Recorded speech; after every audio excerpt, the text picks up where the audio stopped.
Breaking news last night that broke my heart. Jerry Jones did not fire Mike McCarthy. So, Keyshawn, let's fast forward. Will the Cowboys be better or worse next year? I don't think they'll be worse. They're either going to be better or the same. That's the way it looks. It sounds like you would lean to same. No, not necessarily. Skip. I picked them in the postseason to go to the Super Bowl because I believed that the switch was going to turn on. I still believe that you got a good coach, you got a good quarterback, you got a receiver that's turned the corner, you got a defensive player that eventually will turn the corner, you got a corner coming back in Diggs. All you need to do is shore up your offensive line, get a big back in free agency or whatever the case is, a bruiser. I think Pollard coming back his second year after an injury, full recovery, he'll be a better football player. I'm not one that is like you. I kind of look at it and I go, okay, here's the pluses, here's the minuses. Now, here's a minus for you. What's going to happen at the defensive coordinator position is key. Do you retain Dan Quinn and make him the highest paid defensive coordinator in the history of the NFL, the same amount of money as a head coach will make, yada, yada, yada, yada, yep. To retain that? You're looking at one game and saying our defense stinks. One game in the playoffs, whatever those adjustments were. Coaches have bad days, too. I'm not looking at it like that. Although you have missed the playoffs in 2020, you went 12-5 and got knocked out 3 straight times and didn't advance to the NFC title game. Yeah. That has happened. Mm-hmm. But it does not mean that all of a sudden you get rid of a coach or coaches and start all the way over because you're not getting exactly what you want at that moment in time. Yep. And I think that is the wrong way to look at things and approach things. You want to have continuity. And the most thing that you can have, look at the Rooney family in Pittsburgh. Are you going to tell me that the Dallas Cowboys fan base is bigger than the Pittsburgh Steelers? Yes. It is to this degree, though. It ain't like that. No, Pittsburgh travels well. You go anywhere, you see Steeler fans. I agree. You go anywhere. They're not the same as the Dallas Cowboys. We're not talking about a 1 in 10. Okay, but Keyshawn, you told me just last Sunday you went to some place, a sports bar in like Santa Monica, and it's just spilling over. But I've also gone Cowboy places. Fans, right? I've also gone places where Pittsburgh is spilling over. The reason I bring that up is you don't see the Rooney family acting to the fan base. And they haven't gone to a Super Bowl in a long time either. They've lost 5 straight playoff games. 5 straight playoff games, okay? So they've been stuck in neutral for a while, too. Yep. But guess what? Their head coach is coming back. When everybody screaming, even ex-players screaming, get rid of the coach. Okay, but he got to 2 Super Bowls and won one. I understand that. I get that. But that was a long time ago, like Mike McCarthy. Long time ago, Skip. You got to think rational here. Not irrational. Oh, I'm very rational. I've been rational for about 5 years about this. No, man, you cannot. You gotta look at it. Hey, what do we fix? We fix our run-stop defense. We need to figure out that because Aaron Jones tore us to shreds. This is how you think when you're in the building. We gotta plug the run game. Yep. We need to shore up our offensive line and get healthy. There'll be a couple tackles out there available. Maybe Smith doesn't come back because he, who knows what happens there. You're talking about your guy. Yeah, Tyron Smith, maybe he doesn't come back. He is a free agent. Maybe he doesn't come back. But there's certain things that you plug to get to the next level. Yeah. All teams do that. If you do that, you're either going to be the same or better, but I don't think you're worse. You've been 12-5 3 straight years. The man done delivered you 36 wins in 3 years. Yep. He ain't going backwards. I mean, okay, so you win 11. It's the same as 12 to me because you're going to get into the playoffs. And he's delivered 3 playoff losses in 4 tries. Okay? Well, that's what we got. We're better than that. We should be better than that. So, Brett,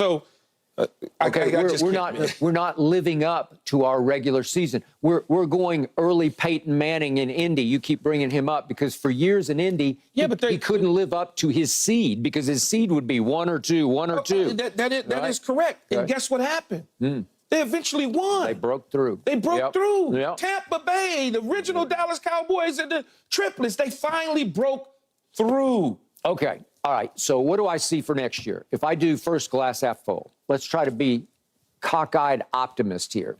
What do I know? Well, CeeDee Lamb did emerge as, to me, the best receiver in football. And I did love his connection with Dak until the first quarter of the first playoff game, when I look up and they're feuding, they're clashing, and it's just shocking to me. Michael Irvin sat here, you weren't here on Monday, and blamed CD. He said CD can't just turn away from Dak. But anyway, they got into it, and it was just shocking to me because if you'd give me 1,000 possibilities in the first playoff game, the 1,000th on the list would be Dak and CD get into it. What? Okay, but the point is, they seem to develop, from the San Francisco game forward, a great rapport that made them the most dynamic quarterback-receiver duo in football for the last 12 games. So I do have that as a plus. Michael Gallup actually came to play the other day. I don't know, he came out of nowhere in the second half, and he caught, whatever it was, 10 balls for over 100 yards. And Jake Ferguson can play. I'm not saying he's Gronk, but he's pretty good. You know, he's pretty good. I'll take him. But there's not a lot of Gronks in Okay, well, there's Kelsey's just not. But I'll take it. Andrews, there's just not a lot of them. He's actually a little better than Dalton Schultz. I'll go that far. Okay. All right. So then I look at the free agent list, and we started with Tyron Smith. Well, that could be a huge loss because he's 33, which is not old by human years, but he can't stay healthy. It's hard. He did stay healthy down the stretch, but is he going to go somewhere? I have no idea. Tony Pollard is a free agent. He never got back from a career-threatening injury suffered in the San Francisco playoff game. You're asking him to get back in a year. Yeah, and maybe when you have injuries like that, I saw some flashes later in the last couple of games. Okay. That's why I said he's okay. He's a keeper. Okay. This is not Jerry's style to go onto the free agent market and plunge for somebody, and I'm not sure he's going to have a whole lot of cash to plunge with because he's got to pay CD and Micah coming up here. They can find it. You manipulate the numbers. All right. Can you manipulate numbers for Derrick Henry? 100%. Okay. All right. So what did I see? Derrick Henry's an $8 million back right now. Okay.